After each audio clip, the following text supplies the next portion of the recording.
how do you plan to pay for uh, affordable housing and services for the unhoused and the homeless That's a community? good question.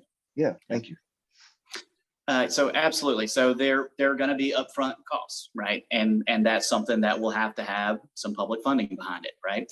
But what we found, even here in Knox County, in Knoxville, is that when you implement permanent supportive housing, when you implement transitional housing, and you start bringing these chronically homeless people into an environment where they can take care of themselves, you get them off the street, you get them a place to sleep, a place to shower where they can take care of themselves, give them social workers to help them out. What we find is that is a lot less expensive than policing the homeless or bulldozing their camps. I think a program here in Knoxville had about 45 folks that they monitored over the course of a year, and they estimated $75,000 in savings in local services just following those 48 chronically homeless folks over the course of the year. And a lot of cities have seen that, seen big savings on the stress on their emergency services, on their police services, when homeless folks are put into modern, well-researched, well-tried, this kind of permanent supportive and transitional housing has been done in a lot of places very successfully,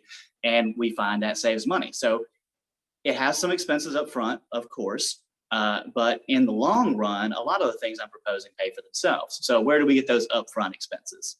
I think if you look at our existing county budget, you will see that our priorities have been a bit skewed for a long time, but especially the past 4 years. So what I like to point to is our general fund, which is kind of the mayor's portion of the budget that doesn't include the schools, has grown about 10% in the past 4 years.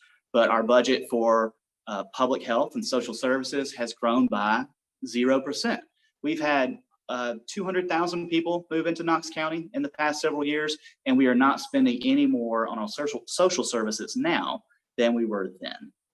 So the budget has grown, but we haven't put the budget where it's going to help the most people, where it's going to help the most Knox County citizens. So I think a big part of that upfront cost is just going to be reallocating what we're already spending, because we have the money there, we can prioritize it better.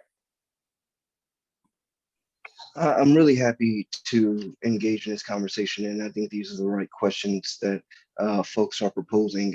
I mean, you've clearly spent time learning the issues, and there's so much knee-jerk reaction or assumption that comes along with conversations on affordable housing, low-income housing, social service programs, and not giving more money to or not expanding police budgets. And it's a huge body of research that goes along with this. And so to hear you bring it in on the campaign trail is a real breath of fresh air. And